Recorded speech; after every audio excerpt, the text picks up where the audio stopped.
sayati 'alaikum zamanun aw unasun. Akan tiba satu masa kalian akan dapati beragam manusia orang-orang. Di antara mereka yuhadditsunakum bima lam tasma'uhu aw wa la yasma'unahu aba'ukum. Kalian akan dengar mereka memberikan ceramah, pengajian atau bahkan doktrin yang kata Nabi kalian dengarnya aneh. Jangankan kalian, orang-orang dulu pun kalau dengar itu akan ikutan aneh juga. Jadi Abu Jahal se-Abu Jahalnya itu kalau dengar kata-kata demikian ikutan aneh juga. Kok bisa ya? Kata Nabi, iyyakum wa iyyahum, waspadalah, waspadalah. Dan membawa nama Islam, membawa nama Allah. Hati-hati. Awas ya. Kalau ada yang doktrin-doktrin begitu, hati-hati tuh. Kata Nabi, iyyakum wa iyyahum, tinggalkan. Waspadalah, waspadalah. Itu bahaya. Abu Jahal se-Abu Jahalnya tidak pernah mengatakan itu. Makanya kata Nabi, hati-hati. Nanti semakin maju berkembang, semakin banyak yang aneh-aneh. Dan di antara yang paling aneh puncaknya hadis Muslim dari Abu Hurairah radhiyallahu ta'ala anhu. Saya tutup. Atadrunal muflis, kata Nabi, tahukah kalian orang yang bangkrut di hari kiamat? Qalu, sahabat berkata, al-muflisu minna ya Rasulullah, al-muflisu fina ma la dirham lahu wa la mata'. Menurut kami yang tak punya uang sesen pun, tak ada aset sedikit pun. Perhatikan, secara ekonomi rogis. Tapi kata Nabi, al-muflisu min ummati. Ada orang akan bangkrut di akhirat, dia mengaku umatku. Nabi tidak mengatakan umatnya Musa, umatnya Isa, umatku. Ngaku umatnya Rasulullah. Ya'ti yaumal qiyamati bi salatin. Dia datang di hari kiamat dengan bekal-bekal pahala salat yang banyak dia kerjakan di dunia. Nakirah itu banyak, di salatin, rajin salat. Meningkat salatnya. Wasyamin, rajin puasa. Wa zakatin, sebagian bahkan senang zakat, sedekah. Cuman sayang, wa ya'ti qad syatama hadza. Anehnya di umat ini, di masa ini, dia rajin salat saat yang bersamaan.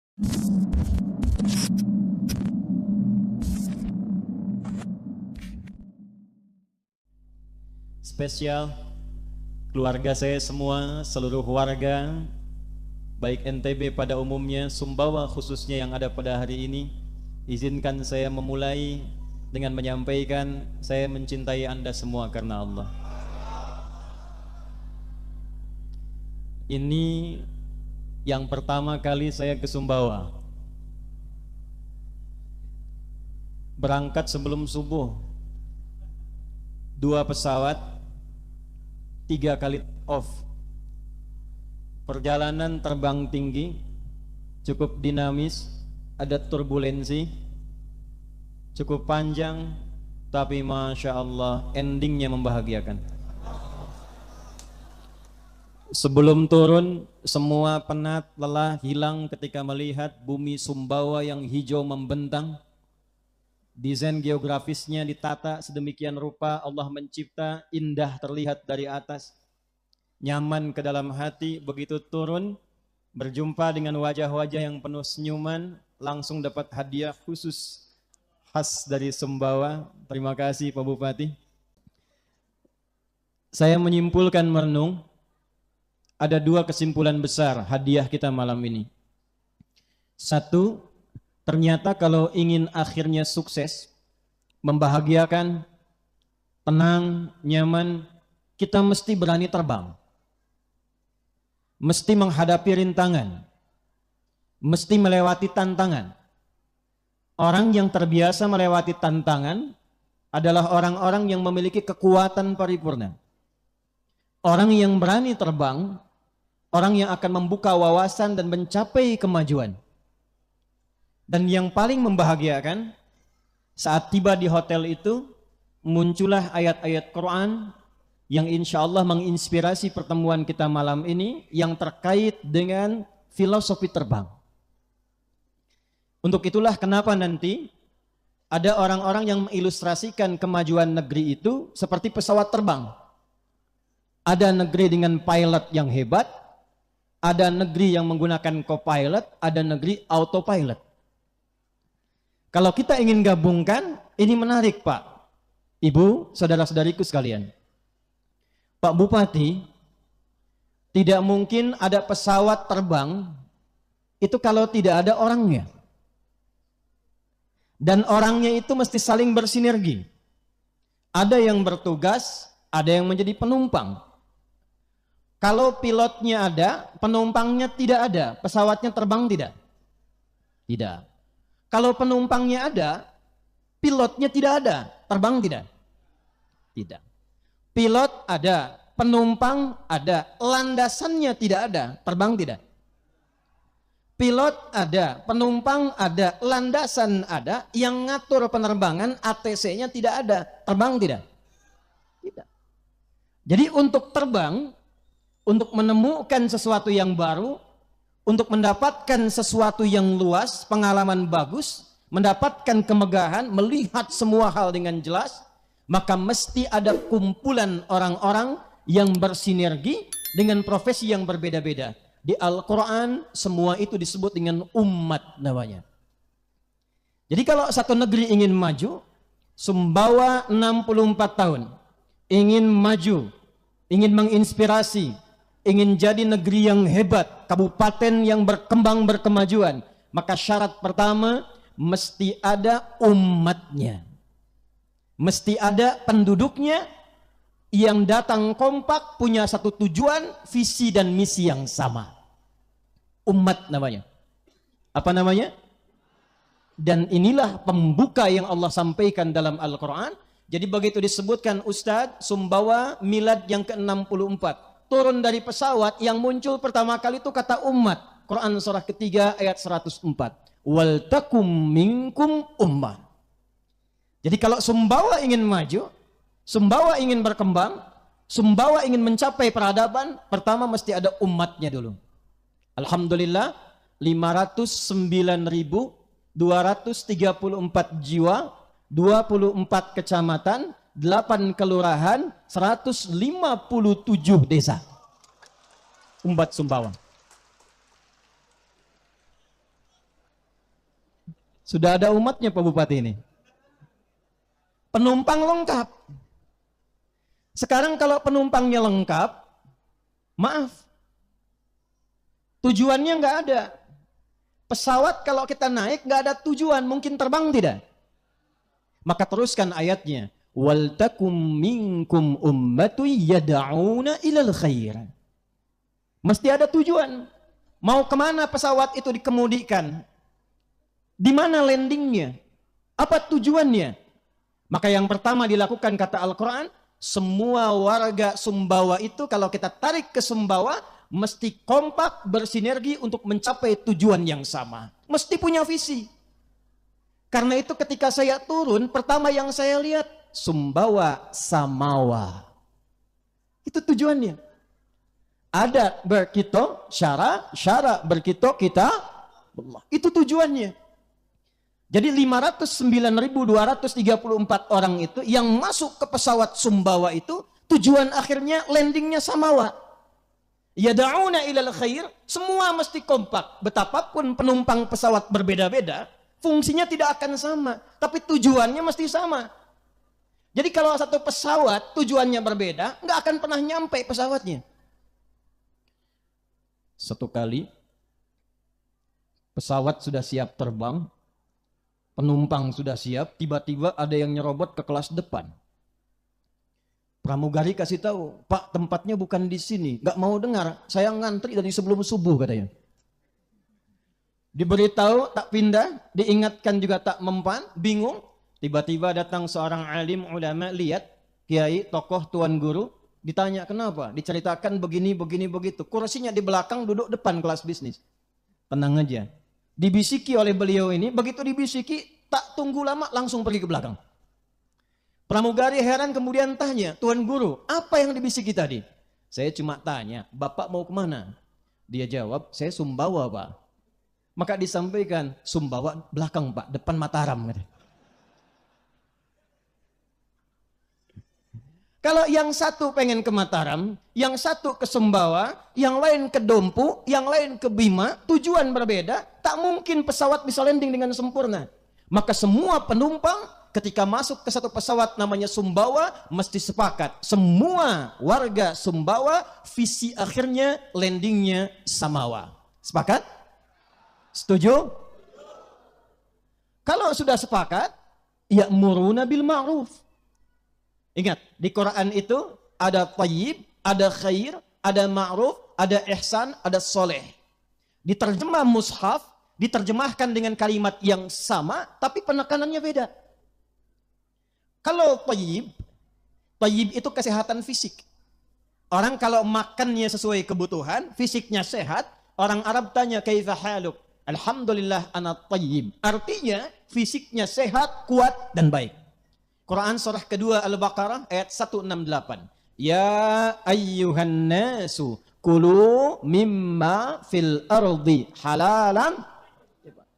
Kalau makan dapatkan dari yang halal, konsumsi yang menyehatkan, yang baik-baik. Enggak semua yang enak-enak mesti dimakan kalau tidak menyehatkan. Duren enak. Duren satu panci sakit. Madu Sumbawa bagus. Makan madu, minum madu baskom penyakit. Halalan thayyibah. Tapi tidak semua yang thayyib fisiknya itu punya visi, punya sifat yang baik, punya khair. Kan ada orang namanya thayyib, dia sehat, dia baik, tapi 2 kali puasa, 2 kali lebaran nggak pulang-pulang tuh. Maka ketika seseorang menjadi baik, kebaikannya diterjemahkan dalam bentuk visi, punya sifat jujur, sederhana, tawadhu, maka oleh Quran dirubah kalimatnya dari thayyib menjadi khair. Kuntum khaira ummah. Nah, kalau yang khair ini diterjemahkan, dipraktekkan dalam bentuk perilaku, jujur iya. Bagaimana mengetesnya? Ketika disogok dia berani menolak. Pak Bupati disampaikan, Pak, ini ada proyek kata pengusaha, kalau Bapak terima fee-nya 1 miliar. Maka kata Pak Bupati, maaf ya, jari saya ini jari tahiyat tidak akan pernah dipakai maksiat. Masya Allah. Lalu pengusaha itu balik lagi, Pak, fee-nya tambah 10 miliar. Pak Bupati bilang, sebentar, saya istikharah dulu. Tak ada ya. Insya Allah beliau ini saleh. Insya Allah ya. Beliau anak dari seorang imam besar di masa kesultanan. Saya hafal, dan ini imam besar di masjid ini. Lahirnya 10 April 1956, saya hafal itu. Pak Din 31 Agustus 1958. Bu Bupati 10 November, saya tahu itu. November bulannya, Novianti itu November. Kembali. Nah, kalau dipraktekkan, semua punya peran, tapi dipraktekkan menjadi baik. Maka berubah namanya menjadi ma'ruf. Kembali ke Quran surah ketiga ayat 104.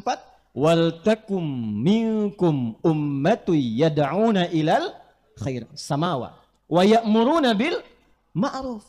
Jadi kalau sudah masuk pesawat besar namanya Sumbawa, pasti di situ penumpangnya beda-beda.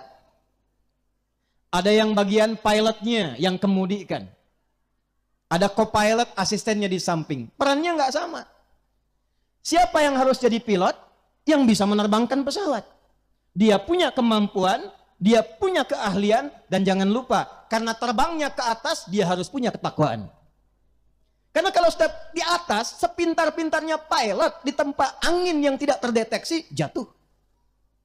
Di tempat badai yang bisa tidak terlacak oleh radar, tenggelam, hilang. Makanya semua pendidikan pilot, bukan cuma pintar secara teknis, tapi punya jiwa spiritual yang tinggi. Maka kalau kita ingin menerbangkan negeri Sumbawa menuju baldatun thayyibatun wa rabbun ghafur, maka pilotnya bukan hanya pintar, birokratnya bukan hanya pandai, tapi juga dekat dengan Allah Subhanahu wa taala.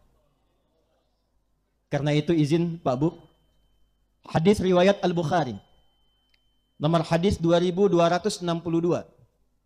Semua nabi rasul yang diutus ke bumi, dari sejak Nabi Adam alaihi salam sampai Nabi Muhammad sallallahu alaihi wasallam.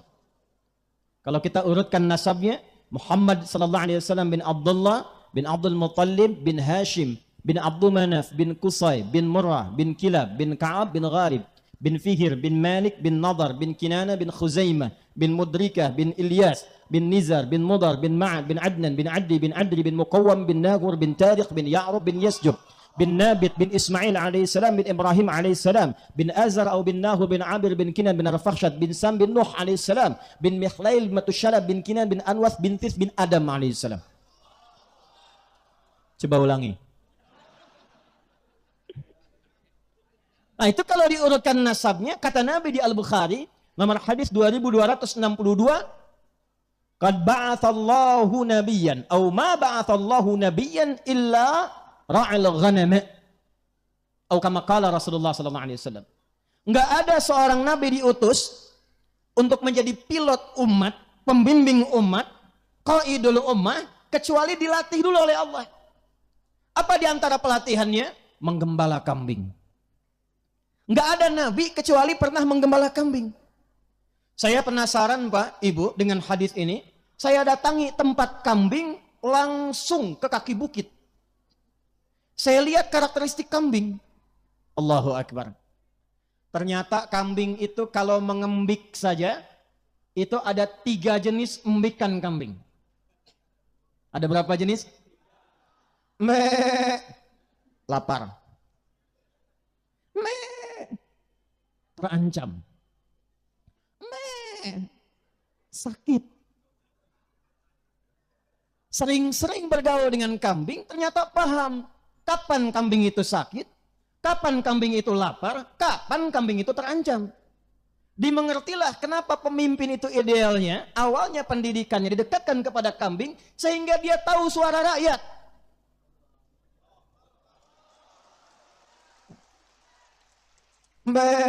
Lapar Pak. Bagaimana cara memutarkan ekonomi supaya rakyatnya nggak lapar? Alladzi at'amahum min ju'.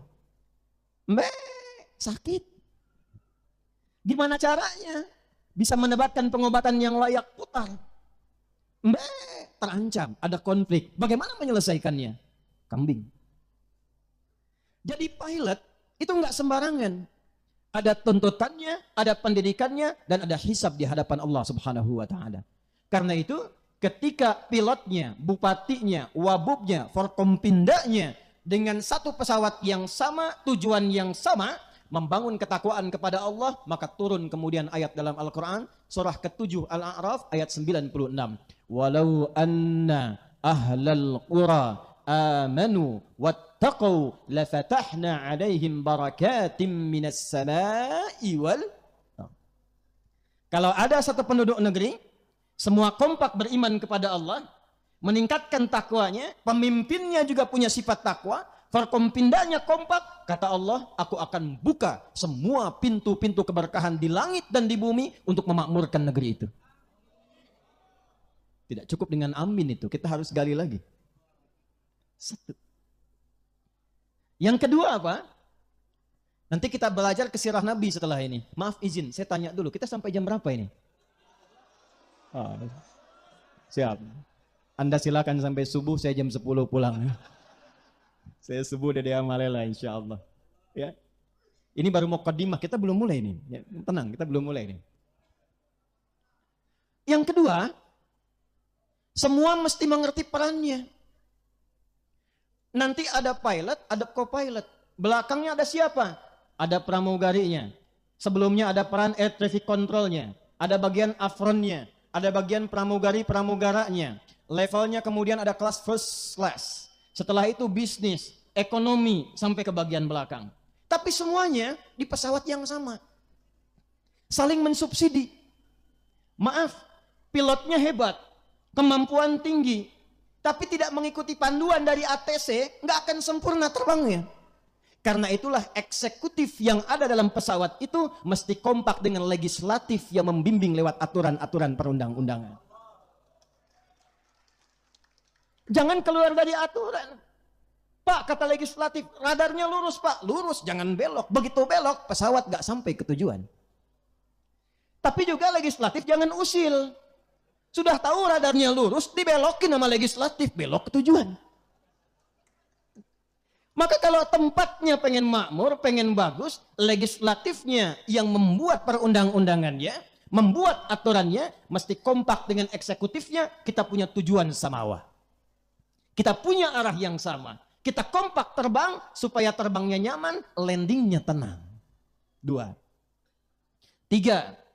Maaf, biasanya kalau first class, VVIP, kelas bisnis, yang naik penumpang itu siapa? Penumpangnya siapa? Maaf, saya tanya sebentar, pejabat atau pengusaha?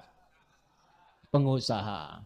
Karena itu disebut kelas bisnis karena kebanyakan adalah di belakang pejabat ada pengusahanya. Tapi ketika naik, tiketnya dengan kelas ekonomi beda tidak? Mahal tidak? Mahal. Karena itu pengusaha ketika membeli tiket mahal bukan hanya untuk mendapatkan fasilitas, tapi supaya bisa mensubsidi ke bawahnya sehingga afturnya mudah untuk dibeli, kelas ekonomi bisa naik pesawat yang sama. Tapi sehebat-hebatnya pengusaha, dia nggak boleh masuk kokpit kemudian mengendarai pesawat. Itu dia. Sekaya-kayanya pengusaha, coba-coba masuk kendali pilot, megang setirnya pilot, jatuh pesawat. Karena itu yang kedua, nanti kita belajar, tenang, ini baru mukadimah. Pesawat bisa terbang, ada pilotnya, co-pilotnya, ada petugas forkompindanya dari pramugaranya, penjaganya, ATC legislatifnya. Setelah itu supporter fondasi ekonominya. Kalau Sumbawa ingin maju, Sumbawa ingin mendapatkan inspirasi, bikin database Pak. Berapa pengusaha-pengusaha yang ada di sini? Sinergikan. Kalau perlu sekarang era digital, bikin digitalisasi. Dari UMKM sampai yang ke atasnya. Bikin aplikasi Sumbawa Samawa misalnya. Siapa yang jualan beras? Siapa yang jualan madu? Siapa yang jualan susu kuda liar? Siapa yang jualan kain tenun? Siapa yang jualan batik? Masukkan aplikasi, ketika orang Sumbawa membutuhkan sesuatu, klik, langsung membeli di Sumbawa. Dari orang Sumbawa, ekonomi berputar di dalamnya dan berkembang membangun kabupaten. Yang tidak ada di Sumbawa, baru kemudian keluar dari Sumbawa. Yang fasilitasi siapa? Yang datang siapa? Pebisnisnya. Jadi kalau semua kompak punya tujuan yang sama, sharingnya akan merata. Yang ketiga, agak cepat sebentar ya. Masyarakatnya. Rakyatnya. Pilot sudah bagus. Eksekutifnya bagus. Legislatif bagus. Penumpang di belakang berisik terus. Ngobrol sampai ke depan. Belum waktunya nurunin koper, sudah berdiri koper dibuka. Belum saatnya buka sabuk pengaman, sudah dibuka, pesawat goyang. Maka dari itu, mesti ada kekompakan dan sinergi antara pilotnya, petugasnya, plus para penumpang keseluruhan, termasuk rakyatnya. Maka jika satu komponen pesawat ini sudah siap, terbangnya nyaman, maka insya Allah seperti yang tadi saya alami, terbang dan landingnya akan smooth, dan nyaman sampai ke tujuan, mendapatkan satu anugerah batik yang luar biasa, makannya enak, ketemu orang-orang yang enak, difasilitasi dengan nyaman, dan insya Allah berkah dalam ridha Allah subhanahu wa ta'ala. Sekarang baru kita masuk pada teorinya. Tadi mukaddimah. Bapak Ibu sekalian, saya mau tanya sebentar. Nabi Muhammad sallallahu alaihi wasallam lahir di mana? Mekah. Hijrah kemana? Oh, salah kan? Itu baru dasar tuh. Lahir di mana? Mekah, betul. Hijrah kemana? Bukan. Oh, jangan maksa. Kalau tidak tahu katakan wallahu a'lam. Nabi Muhammad hijrah kemana? Sampai begini belum tahu wallahu a'lam. Hijrah Nabi itu bukan ke Madinah. Hijrah Nabi mulanya ke Yathrib. Kemana? Pertama, apa itu Yathrib? Yathrib itu Bapak Ibu, nanti kita tarik nih spiritnya, undang-undangnya dibawa ke Sumbawa dengan moto tadi. Yathrib itu nama dari salah satu umatnya keturunan Nabi Nuh alaihi salam. Namanya Yathrib bin Qaniyah bin Mahlil. Dia salah satu yang masuk, bapaknya itu Qaniyah bin Mahlil.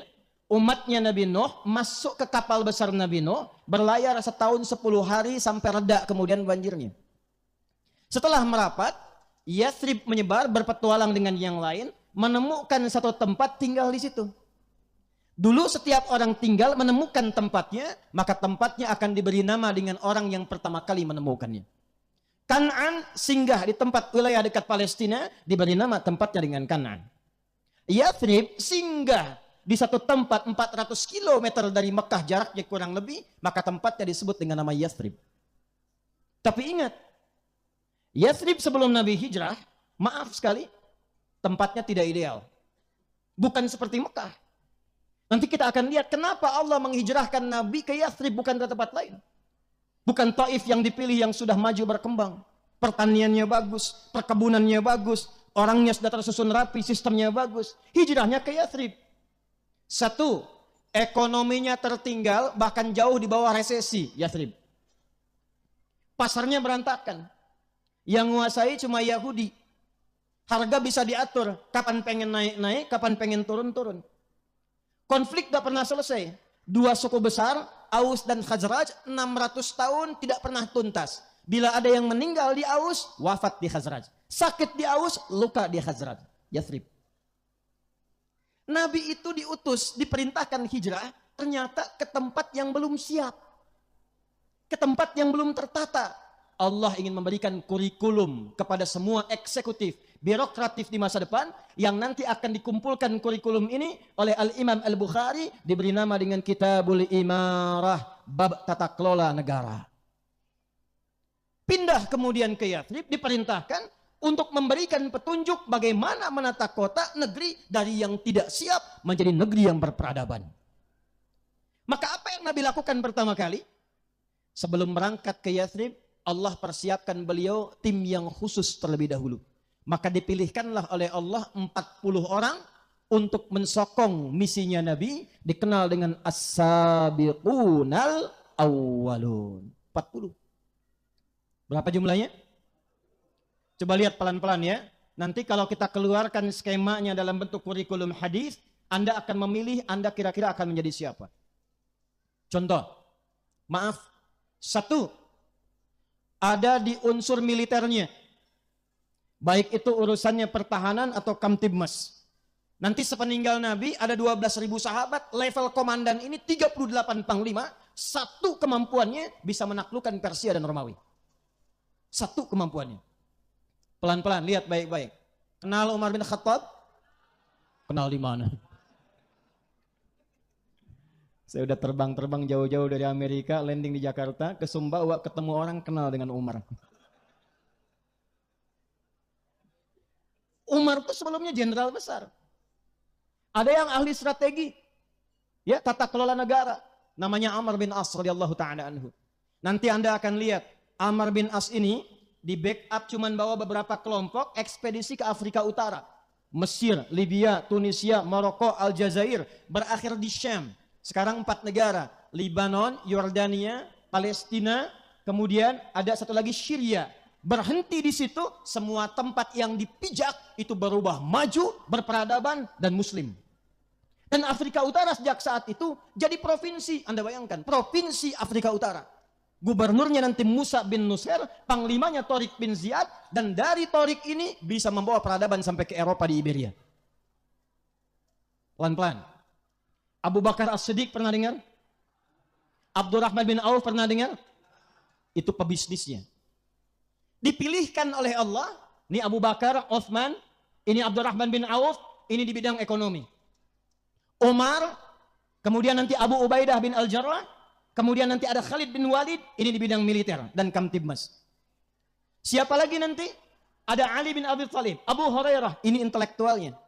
40 pertama disiapkan sebelum hijrah ke Yathrib, ternyata untuk membangun sebuah kota yang berkemajuan, punya peradaban, isinya hebat, mesti ada tim kecil, ad hoc yang kuat dulu, yang disiapkan yang kokoh dulu dengan 4 pondasi penting. 1, saya agak cepat, pengetahuan Pak.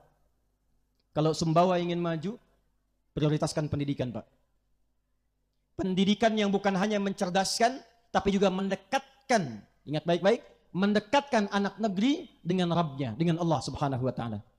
Maaf sekali lagi, Indonesia ini bukan sekadar negara kesatuan Republik Indonesia, tapi amanah dan hadiah dari Allah Subhanahu wa Ta'ala.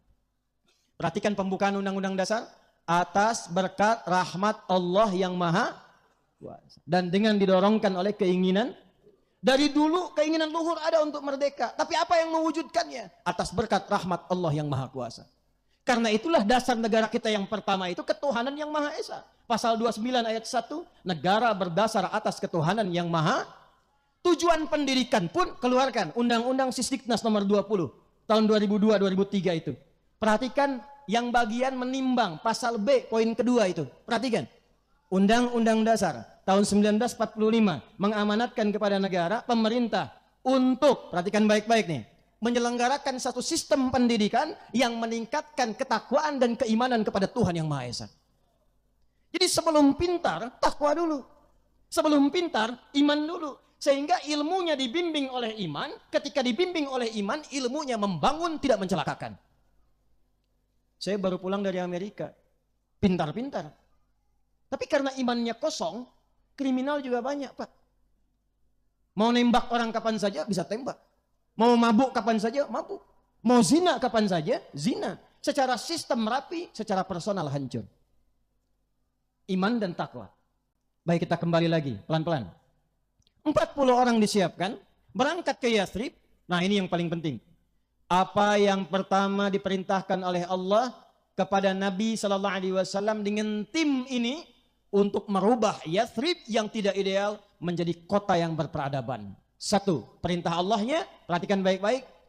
Akha bainal muhajirin wal ansar. Al-mu'akhat al-ukhuwah al-insaniyah wal-ukhuwah al-islamiyah. Allah perintahkan persaudarakan dulu semua masyarakat yang ada di Yathrib sehingga semua punya visi yang sama, punya soliditas, punya sinergi, kompak mencapai tujuan. Jadi maaf, kalau sudah kita punya keinginan 64 tahun Sumbawa, ingin maju, ingin hebat, penduduknya mesti kompak, mesti solid. Jangan terpecah belah. Jangan saling mencaci. Jangan banyak bertengkar. Apalagi kalau terjadi di kalangan masyarakat-masyarakat yang sudah beriman. Maaf ya. Maaf sekali lagi. Maaf sekali lagi. Di zaman jahiliyah, yang terpecah belah itu yang belum beriman. Ketika sudah beriman, semuanya bersatu. Di zaman jahiliyah, yang terpecah belah itu yang belum beriman. Ketika sudah beriman, semua bersatu. Jadi iman itu mempersatukan. Iman itu membawa cinta.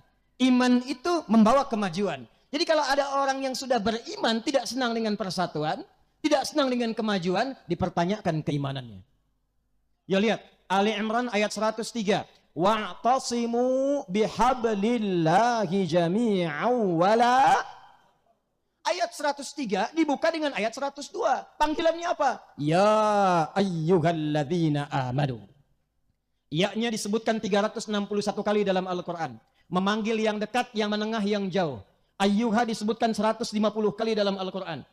Ayyunya munada menguatkan, haknya tanbih mengingatkan. Alladzina disebutkan sebanyak 1080 kali dalam Al-Quran. Memanggil semua tanpa kecuali. Kata Allah, hei, yang menyatakan dirinya sudah beriman, saya enggak peduli laki-laki, perempuan, besar, kecil, profesinya apa, tinggal di mana, merasa dekat, merasa jauh, merasa tengah-tengah, saya panggil kalian semua. Apa panggilannya? Ittaqullaha haqqa tuqatih wa la tamutunna illa wa antum. Nah, kapan menjadi muslim? Ayat 103-nya. Wa'tasimu bihabdillahi. Kata Allah, jangan terpecah belah. Bersatu semua. Dan persatuan itu ditandai dengan keimanan. Yang paling menarik, untuk menyatukan ini, Allah memberikan kurikulum bahkan dalam ibadah, sehingga semua nyaman bisa merasakan sesuai dengan pilihannya.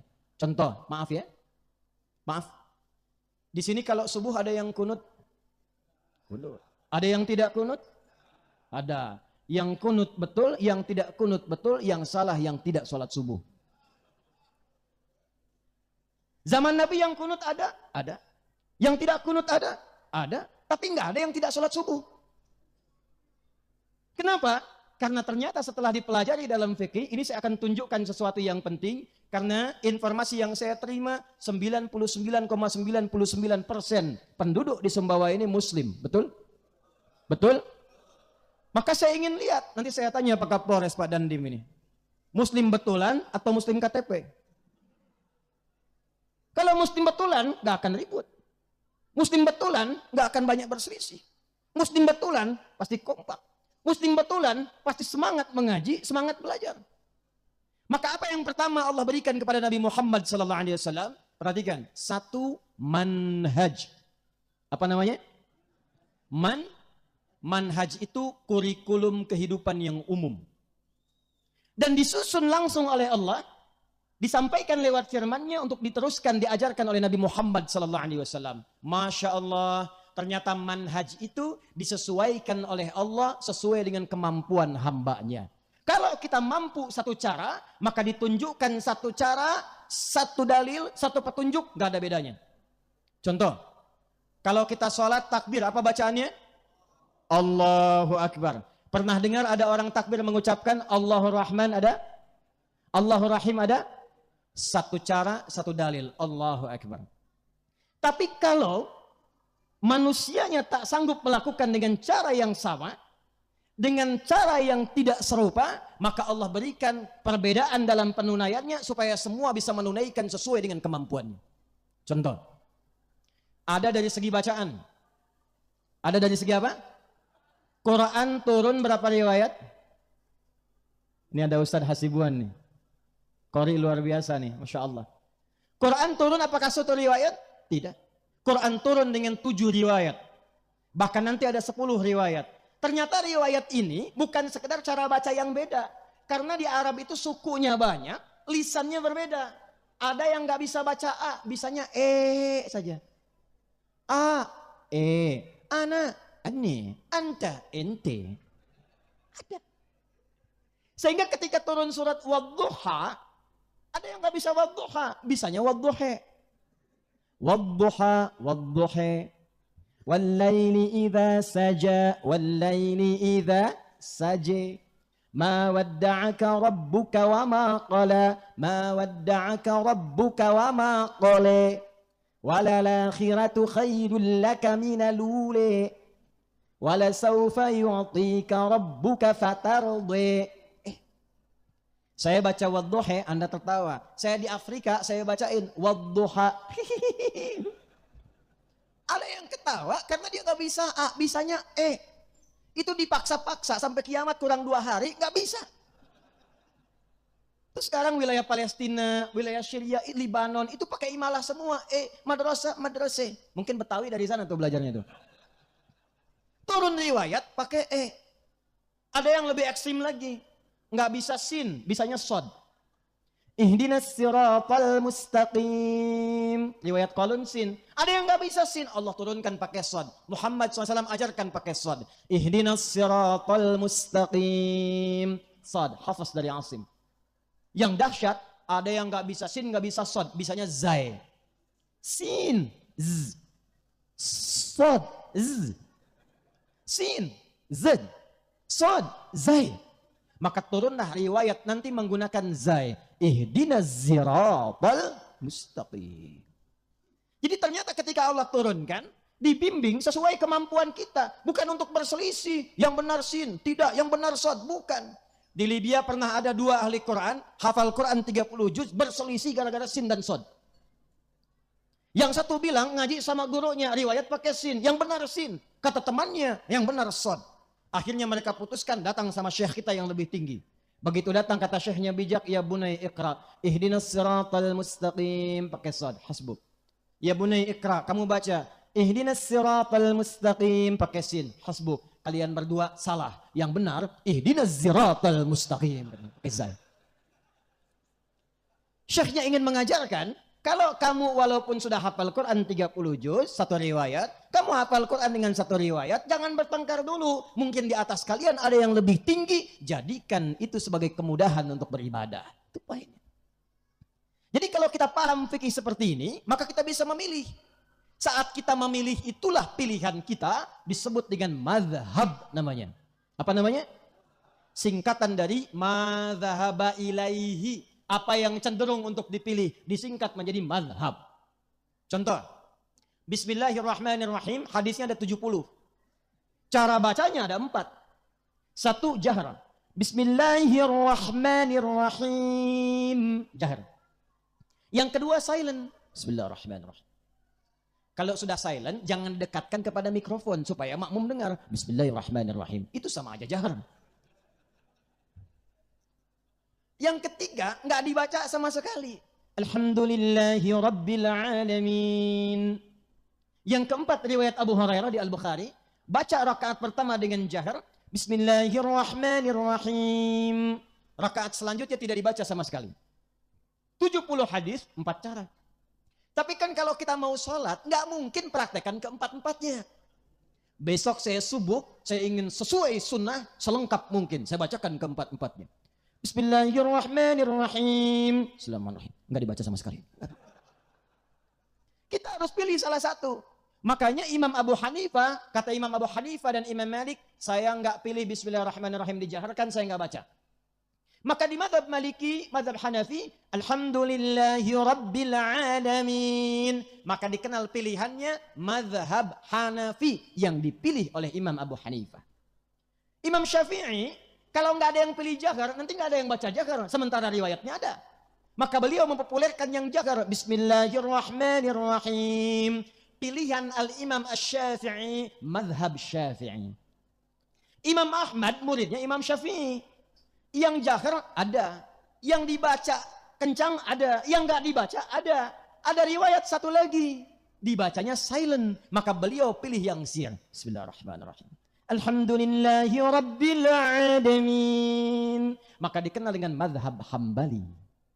Maka ketika dipilih, ini bukan kelompoknya Syafi'i, bukan kelompoknya Ahmad bin Hanbal, bukan kelompoknya Maliki, bukan kelompoknya Hanafi. Yang ada adalah semua dari Nabi, tapi dipilih salah satu untuk memudahkan bacaan kita sesuai jalur yang Nabi tunjukkan kepada kita. Jadi jangan disimpulkan kalau ada imam ngimamin di sini tiba-tiba Bismillahirrahmanirrahim jahar. NU nih. Alhamdulillahi Rabbil Alamin. Muhammadiyah. Saya tugas di Saudi 2010, Prof. Tugas pertama menyambut jamaah. Begitu sampai Masjidil Haram salat Isya yang ngimamin Syekh Sudes. Mazhabnya Hambali, bismillahnya sir. Tiba-tiba membukanya dengan kalimat, dengan bacaan Alhamdulillahi Rabbil Alamin. Itu komentar makmum samping saya, iki imami Muhammadiyah dong. Muhammadiyah cabang Masjidil Haram. Jadi kalau ini diajarkan sempurna, insya Allah yang NU kompak, Muhammadiyah kompak, NU, Muhammadiyah, Al-Wasliyah, Al-Khairat, duduk semua bangun Sumbawa. Dan semua bersaudara. Nasab Al-Khairat Habaib, Wasliyah demikian. Kumpulnya 13 Jumadal Akhirah sama dengan bulan April 1905 di dekat wilayah Tanah Abang namanya, didirikan Jamiatul Khair. 1905 kedatangan seorang syekh besar namanya Syekh Ahmad Surkati. Sur artinya ahli, kati artinya kitab. Asalnya di Sudan, tinggal lama di Mekah. Diundang saat datang kemudian ke Nusantara, datang wilayah di Jakarta sekarang ini, maka kumpullah para tokoh-tokoh besar, termasuk 2 bersaudara. Di antara saudara itu ada yang bernama Muhammad Darwish. Muhammad Darwish nama asalnya. Nanti punya saudara jauh namanya Kiai Haji Muhammad Hashim bin Asy'ari. Dua-duanya itu saudara jauh, nasabnya nyambung di Sunan Giri. Ya, Kiai Haji Muhammad Hashim bin Asy'ari bin Abdul Wahid bin Abdul Halim, dikenal dengan Pangeran Benawa bin Abdullah bin Abdurrahman, dikenal dengan yang paling menarik nanti nyambung ke Raden Ainul Yakin, ya. Dari Ainul Yakin sebelumnya Jaka Tingkir, anaknya siapa? Anaknya Sunan Giri. Di Sunan Giri ini nasab Kiai Haji Ahmad Dahlan bertemu, diasbatkan. Ya, Muhammad Darwis ngaji dengan Muhammad Hashim Asy'ari di Semarang dengan Kiai Haji Soleh Darat, berangkat kemudian ke Mekah, berguru di guru yang sama Syekh Ahmad Khatib Al-Minangkabawi, pulang ke tanah air ganti nama jadi Ahmad Dahlan bin Kiai Haji Abu Bakar bin Kiai Ilyas bin Kiai Sulaiman bin Demang Jurang Juru Kapindo bin Demang Jurang Juru Sapisan bin Kiai Gerbak 1, Gerbak 2, Gerbak 3 bin siapa? Azmat Khan, nyambung di siapa? Maulana Ishaq, ayahnya Sunan Giri, nyambung di satu nasab itu. Keturunan siapa? Nanti Ali Zainal Abidin, nyambung ke Al-Husain, adiknya Al-Hasan, anaknya Ali bin Abi Thalib, suami Fatimah Az-Zahra, bintu Muhammadin sallallahu alaihi wasallam, bin Abdullah, bin Abdul Muttalib, bin Hashim, bin Abdul Manaf, bin Qusay, bin Murrah, bin Kilab, bin Ka'ab, bin Ghalib, bin Fihr, bin Malik, bin Nadar, bin Kinanah, bin Khuzaimah, bin Mudrika, bin Ilyas, bin Nizar, bin Mudar, bin Ma'ad, bin Adnan, bin Adli, bin Muqawwam, bin Nahur, bin Ya'rub, bin Yasub, bin Nabit, bin Ismail alaihissalam, bin Ibrahim alaihissalam, bin Azar atau bin Nahur, bin Abdul, bin Kinan, bin Arfakhshad, bin Sam, bin Nuh alaihissalam, bin Mihlail, Matushala, bin Kinan, bin Anwas, bin Tis, bin Adam alaihissalam. Kiai Haji Ahmad Dahlan melihat ini umat ini nggak berkembang di pendidikan, ngaji kitabnya pakai kitab pegon, dipaksa oleh Belanda nggak mengerti bahasa sendiri, dikembangkan oleh beliau, pendidikan mesti maju, budaya mesti berkembang. Rumah sakit mesti didahulukan. Fikihnya terapan, budaya, takopi, pendidikan. Muhammadiyah kemudian masuk ke bidang itu 18 November 1912. Kiai Hashim melengkapi, kalau pintar pendidikan, kemudian hasanah keilmuannya kosong. Nilai-nilai turasnya kosong, maka dikembangkan ulamanya. Nahdlatul Ulama 31 Januari 1926. Secara hijriahnya nanti 100 tahun, 1 abad insya Allah di tahun ini. 1444. Jadi dari 1344 Hijriah, sekarang 1444, 100 tahun Nahdlatul Ulama. Jadi dua-duanya bersaudara, dua-duanya kompak. Ketika yang satu mimpin satu kunut, di belakang tidak kunut, mengaminkan. Allahumma hdina fi man hadait. Amin. Syekh bin Saleh Al-Utsaimin, mufti besar Saudi rahimahullah, dalam fatwanya mengatakan, beliau Hambali, tapi beliau mengatakan, kalau ada yang di belakangnya itu makmumnya mendapati imamnya membaca doa kunut, maka aminkan di belakang mengikuti kunutnya. Allahumma hdina fi man hadait. Amin. Jangan sampai terjadi Allahumma hdina fi man hadait bid'ah. Atau yang kedua, imamnya pas tidak baca doa kunut, makmumnya nggak usah sujud sahwi. Kalau kita pelajari ini, mukminnya kompak, fikihnya terbuka, enak kemudian kita belajarnya, maka mudah pesawatnya terbang. Tinggal tenaga dikuatkan, di atasnya lebih tenang. Itu yang bacaan. Masih ada waktu? 2. Gerakan nih. Contoh gerakan. Kalau dari i'tidal sami Allahu liman hamidah rabbana walakal hamd. Turun mau sujud, pakai telapak tangan atau lutut dulu? Yang pakai lutut angkat tangan. Lutut. Yang telapak tangan. Nah, sisanya pakai kepala duluan. Tugas ulama di MUI, di Kemenak, di tokoh-tokoh ormas menerangkan yang pakai lutut kenapa, yang pakai telapak tangan kenapa, supaya paham. Sebab saya baru mendarat dari Tripoli, ngajar di Bekasi, suami istri nggak tegur sapa gara-gara lutut dan telapak tangan. Ini nyata Pak Bupati. Suami pulang, Bekasi kan penyangga Jakarta macet. Nyampe rumah nggak kejar ke masjid, sholatnya di rumah, kelihatan oleh istri. Allahu Akbar. Begitu turun, rupanya istri ngaji di pengajian A, suami pengajian B. Begitu turun dari i'tidal ke sujud, yang turun lutut duluan. Istri melihat dengan pandangan yang heran. Begitu salam, tanpa muqaddimah. Ini salahnya. Tanpa muqaddimah. Sedangkan suami status pemimpin. Ar-rijalu qawwamuna 'alan. Apa ciri khas pemimpin? Ciri khas pemimpin apa? Ciri khas pemimpin tidak ingin dipimpin.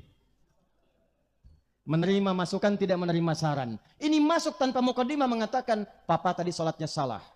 Hah? Di mana salahnya, Mak? Harusnya waktu sujud yang turun telapak tangan dulu, bukan lutut. Pemimpin defense, dipersalahkan langsung. Kata suami, mama yang nggak baca hadisnya. Padahal dua-duanya nggak baca.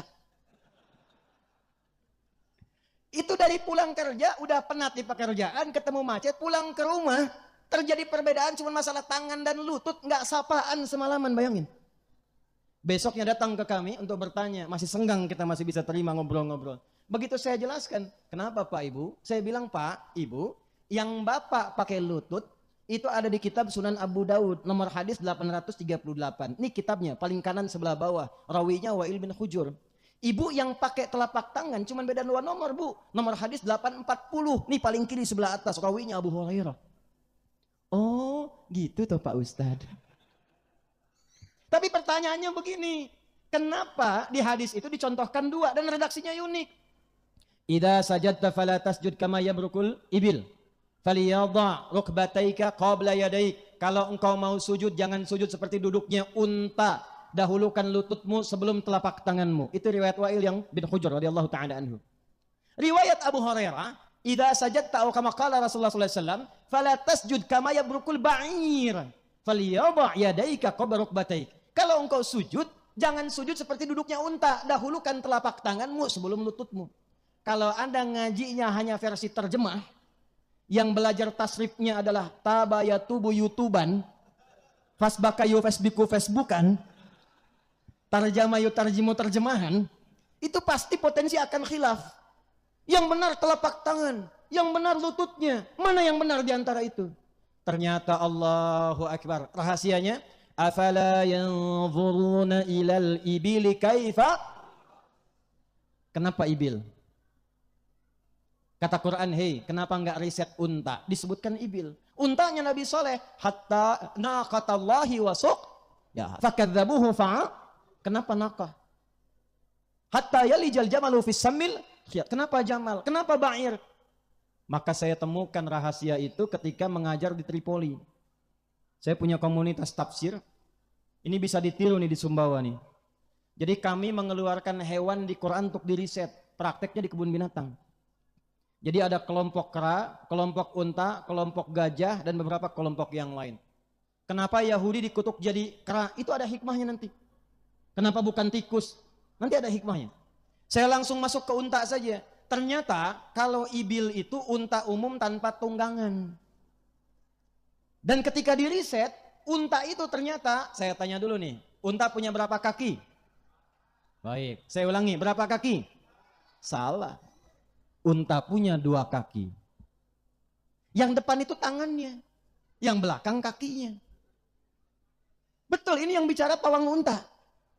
Begitu kami tanya, kan unta itu 2 kakinya, 2 tangannya. Yang depan itu tangannya, belakang kakinya.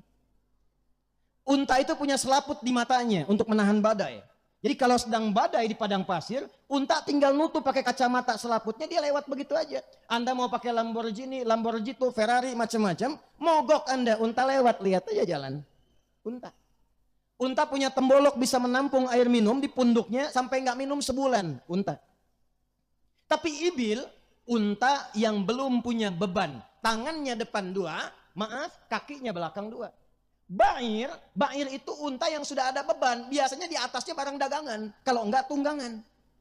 Ternyata tipikalnya beda. Kalau dia tidak punya beban, maka yang dilipat yang pertama itu depannya, tangannya.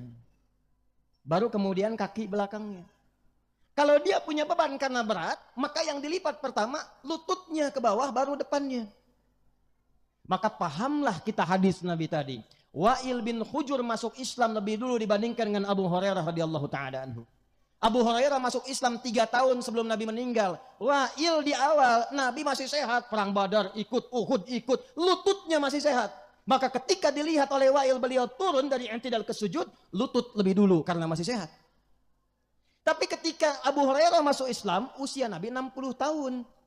3 tahun sebelum meninggal kurang lebih 63 tahun. Saya tanya, biasanya kalau penyakit-penyakit senior sepuh, yang terserang pertama kali apanya? Lututnya. Makanya di riwayat-riwayat hadis tentang sholat, ketika Nabi semakin sepuh, beliau kadang pakai tongkat. Kadang nyender-nyender di samping dinding, karena lututnya bermasalah. Itulah yang menyebabkan ketika turun dari i'tidal ke sujud, Abu Hurairah melihat mendahulukan telapak tangan dibanding lutut, karena lutut bermasalah. Maka muncullah di ilmu hadis namanya al-jam'u wa taufiq. Gabungkan 2 hadisnya, lihat isyaratnya. Oh, ini kemudahan dari Nabi. Yang punya lutut bermasalah, silahkan gunakan telapak tangan. Jangan menyimpulkan tuanya. Karena al-hukmu al-ibratu bi'umumil lafzi la bi khususis sababi. Bukan karena sebabnya, keumuman lafadznya. Jadi jangan iseng-iseng. Di sini ada anak muda, begitu turun, dia i'tidal ke sujud, dia dahulukan telapak tangannya. Anda katakan, tua dia. Tidak. Mungkin lututnya bermasalah. Dia main bola, dia kena cedera. Yang punya masalah di lutut, gunakan telapak tangannya. Kalau paham begitu, nggak ada yang bid'ah. Yang salah yang pakai kepala duluan tuh. Itu. Jadi ngaji kita perdalam dulu.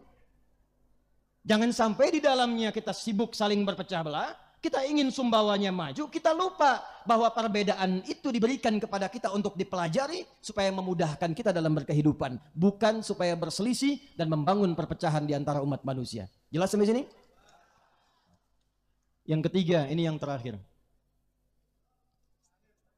Yang ketiga yang terakhir. Baik, pelan-pelan, lihat sini, fokus. Di Sumbawa ini ada non-muslimnya tidak? Ada non-muslimnya? Ada non-muslimnya? Ada. Saya tadi lewat, saya tanya, di sini apa Pak? Oh ini Ustadz, semakin ke arah barat ini nanti ada saudara kita yang Hindu. Semakin ke timur nanti sampai ke NTT ada saudara saudara kita yang Kristen, Nasrani. Di sini ada etnisnya yang Masya Allah ini Cina, yang ini Arab, yang ini lokal dan sebagainya. Semua menyatu. Nabi saat hijrah ke Yathrib, itu penduduknya muslim semua atau tidak? Tidak. heterogen. Maka apa yang beliau lakukan? Perhatikan baik-baik. Inilah yang merubah Yathrib kelak menjadi Al-Madinah Al-Munawwarah. Ini syiarnya Prof. Din nih, At-Tamaddun Al-Islam ini. Negeri yang berperadaban, yang memberikan warna dan cahaya. Apa yang Nabi lakukan? Perhatikan baik-baik. Nabi mempersatukan semuanya dalam satu kesepakatan visi dan misi serta tujuan membangun satu negeri yang memuliakan dan menyejahterakan untuk keseluruhannya.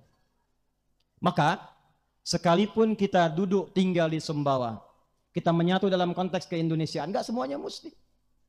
Dudukan dengan satu tujuan yang sama, cita-cita yang sama, jaga yang prinsip toleransinya. Toleransi yang prinsip itu adalah saling membiarkan, menunaikan dengan kelapangan tanpa mengganggu, bukan ikut-ikutan. Contoh di akidah misalnya, maaf, yang muslim silahkan sholat di masjid, adzan di masjid. Yang Kristen silahkan ibadah di gereja. Jangan yang muslim adzan di gereja, nggak nyambung. Sholawatannya silahkan di masjid, tapi toleransi kehidupan sosialnya disepakati. Ada yang sakit, jangan lihat apakah muslim atau non muslim, jenguk. Pernah dengar hadis ini? Siapa yang masak makanan, baunya sampai ke tetangga, maka bagilah tetangga itu walaupun cuma kuahnya. Masya Allah, hafal bagian akhirnya. Jadi Anda masak sop Sumbawa yang terkenal enaknya itu. Kemudian ada kuahnya, Anda makan kambingnya, Anda bagi kuahnya ke tetangga. Tetangga tanya, kenapa Pak Bupati saya dikasih kuahnya saja? Hadis Nabi. Memahaminya bukan begitu. Nabi itu jauh sekali berpikirnya. Walaupun Anda masak kuah, jangan salah persepsi ke tetangga. Sekarang bumbu banyak. Bumbu opor ada, opor ayam. Rendang ada. Tapi opor tuh bumbunya isinya tempe. Jangan sampai bumbu opor ayam isi tempe. Nyebar bau ke tetangga. Dikira Anda masak opor ayam, ternyata tempe. Bagi. Sekarang musimnya musim share tuh. Hati-hati yang bikin status, yang punya rumah makan tuh ya. Tapi pertanyaan saya bukan itu. Pertanyaan saya, apakah hadis itu mengatakan kalau tetangga Anda muslim saja? Ada begitu? Tidak. Hadisnya universal. Mungkin tetangga Anda itu non muslim. Kanan Anda Hindu. Kiri Anda ada yang Kristen. Anda masak makanan. Baunya nyampe. Bagi. Jangan dilewatin. Yang muslim dikirimin, yang Hindu, yang Kristen gak dikasih. Dia tanya, kayaknya enak ya opornya. Emang enak sih, cuman sayang Anda kafir. Gak begitu. Bagi. Bagus kan? Cobain enak tidak enak. Berikan porsi yang cukup layak. Ketok. Sampaikan. Begitu menyampaikan, Pak terima kasih Bapak baik sekali. Katakan, bukan baik. Islam yang mengajarkan saya untuk berbagi. Itu. Besok dia mengembalikan panci. Dia sudah kenal Assalamualaikum. Assalamualaikum katanya. Udah tahu tuh. Terima kasih Pak enak sekali. Cuman saya mau tanya aja. Hari ini Islam mengajarkan berbagi lagi tidak? Udah kenal tuh kalimat kebaikan. Coba saya tes hadis yang lain. Kalau Anda punya tanaman tumbuh, buahnya sampai ke tempat tetangga. Itu milik siapa buahnya? Milik bersama. Awas tuh, ayo ulama kita tuh. Milik bersama, hakun mustarak itu. Jangan sampai tetangga Anda cuma ngelihat buahnya, kedapatan sampahnya, yang nikmati buahnya Anda. Sebelum buahnya menguning, maka sampaikan kepada tetangga, maaf Pak, Ibu, ini pohon mangga. Iya tahu, punya Bapak kan? Iya betul. Tapi buahnya kebagian Ibu. Nanti kalau sudah Ibu pengen, gak usah minta saya, ambil aja, itu hak Ibu juga. Ketentuan dari mana itu? Nabi Muhammad mengajarkan supaya ibu yang mendapati bagiannya jangan sampai mendapatkan sampahnya saja. Kenalkan Nabi Muhammad. Oh begitu Pak hukumnya? Iya, indah ya Masya Allah. Cuman sialnya besoknya ayam kita main ke tempat dia. Dan dia belum tahu hukum ayam beda sama tanaman. Maghribnya dikirimi kita opor ayam. Masya Allah. Jadi saya berharap insya Allah 64 tahun Sumbawa rukun, insya Allah maju, iman dan takwa soleh insya Allah, kompak ya. Dan saya tutup dengan hadis Nabi, di hadis Muslim, jilid pertama syarah Sahih Muslim Imam An-Nawawi, dari 9 jilid pertama, hadis nomor 11 sampai 12, paling kanan di pertengahan. Haddatsana qala Rasulullah sallallahu alaihi wasallam aw kama qala, sayati 'alaikum zamanun aw unasun. Akan tiba satu masa, kalian akan dapati beragam manusia orang-orang. Di antara mereka yuhadditsunakum bima lam tasma'uhu aw wa la yasma'unahu aba'ukum. Kalian akan dengar mereka memberikan ceramah, pengajian atau bahkan doktrin yang kata Nabi kalian dengarnya aneh. Jangankan kalian, orang-orang dulu pun kalau dengar itu akan ikutan aneh juga. Jadi Abu Jahal Abu Jahalnya itu kalau dengar kata-kata demikian ikutan aneh juga. Kok bisa ya? Kata Nabi, iyyakum wa iyyahum, waspadalah, waspadalah. Contoh, saya agak cepat. Kenal Abu Jahal? Ayo kenal. Abu Jahal dan beberapa gengnya itu datang ke Nabi sallallahu alaihi wasallam sebagian utusan satu malam. Menyampaikan begini kurang lebih, ya Muhammad sallallahu alaihi wasallam. Ikhtalafna, kita memang beda. Tapi jangan sampai perbedaan ini menjadikan kita berselisih. Udah gini aja. Maaf. Malam ini kami nyembah Tuhan kamu. Besok-besok kamu nyembah Tuhan kita. Kita gantian aja katanya.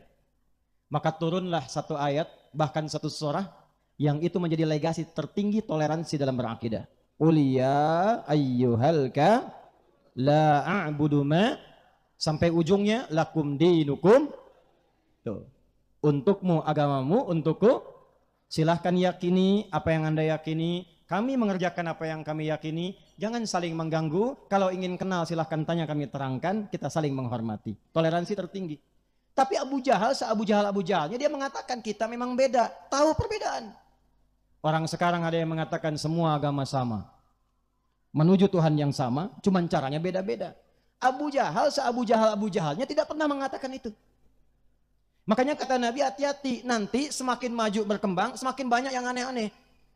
Dan di antara yang paling aneh puncaknya hadis Muslim dari Abu Hurairah radhiyallahu taala anhu. Saya tutup, atadrunal muflis, kata Nabi, tahukah kalian orang yang bangkrut di hari kiamat? Qalu, sahabat berkata, al-muflisu minna ya Rasulullah, al-muflisu fina ma la dirham lahu wa la mata'. Menurut kami yang tak punya uang sesen pun, tak ada aset sedikit pun. Perhatikan, secara ekonomi rogis.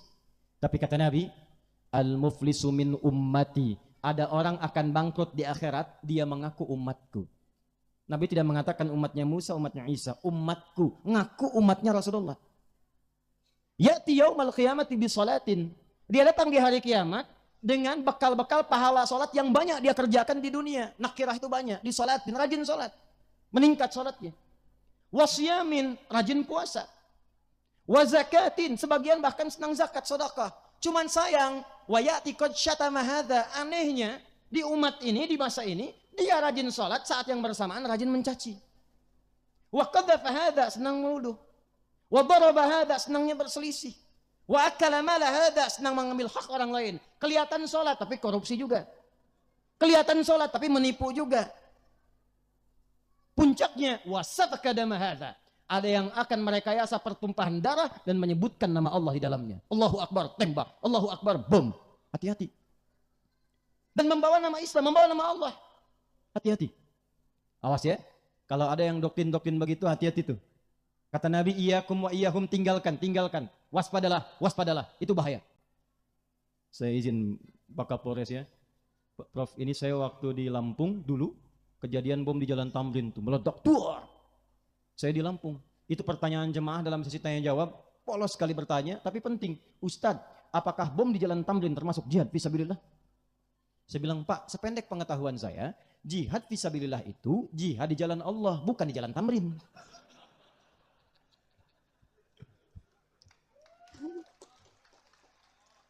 Tapi yang Nabi ingatkan, Nabi peringatkan jauh-jauh hari itu akan terjadi itu. Kalau disebut lafadznya umum, itu berpotensi terjadi di beberapa masa. Hati-hati, kalau ada yang begitu, dia sholat, senang berselisih, sholat, senang berkelahi, tu'khadhu hadha min hasanati wa hadha min hasanati. Diambil pahala sholatnya, diberikan kepada orang yang dituduhnya itu. Diambil pahala zakatnya, diberikan kepada orang yang difitnahnya itu. Diambil pahala puasanya, diberikan pada orang yang dizalimi itu, ditransfer otomatis. Fa in faniyat hasanatuhu, kalau habis kebaikannya, maka diambil dosa orang yang dizalimi itu, ditimpakan kepadanya, faturiha finnar. Maka kita bermohon kepada Allah, kita akhiri dengan doa, mudah-mudahan insyaallah Sumbawa pada khususnya, NTB dan Indonesia pada umumnya diberkahi oleh Allah Subhanahu wa taala, pemimpin-pemimpinnya dibimbing mendapatkan hidayah, supaya mereka memahami bahwa di akhirat akan dihisab, sehingga insya Allah membuat kebijakan yang benar. Ulamanya dijaga, diikhlaskan, umatnya kompak, dan dijadikan baldatun thayyibatun wa rabbun ghafur. Allahumma taqabbal minna innaka antas sami'ul alim wa tub 'alaina innaka antat tawwabur rahim. Nahmaduka tamamal hamdi kama 'allamtana an nahmadak wa nashkuruka syukran kama 'allamtana an nashkurak. Antal muqaddim wa antal muakhir biyadikal khair innaka 'ala kulli syai'in qadir. اللهم نشتاق فنصلي على حبيبك الكريم رسولك المصطفى الأمين سيدنا محمد وعلى آله وصحبه أجمعين. ربنا لا تدع لنا في مقامنا هذا وفي كل مقام ذنبا إلا غفرته. Ya Allah, jika ada satu pun hambamu berada di area masjid ini atau sekitaran tempat ini datang membawa dosa, jangan biarkan ia pulang kecuali Engkau telah ampuni seluruh dosa-dosanya. Wala hamman illa farajtah. Jika ada di antara kami yang tengah merasakan kegelisahan datang ke tempat ini, jangan biarkan ia pulang kecuali Engkau telah tenangkan keadaan hatinya. Wala asiran illa yassartah. Jika ada yang tengah mengalami kesulitan dalam pekerjaannya, kehidupan keluarganya, kehidupan sosialnya, maka mohon ya Allah, dengan keikhlasannya datang pada malam hari ini, mudahkan, ringankan, hilangkan kesulitannya.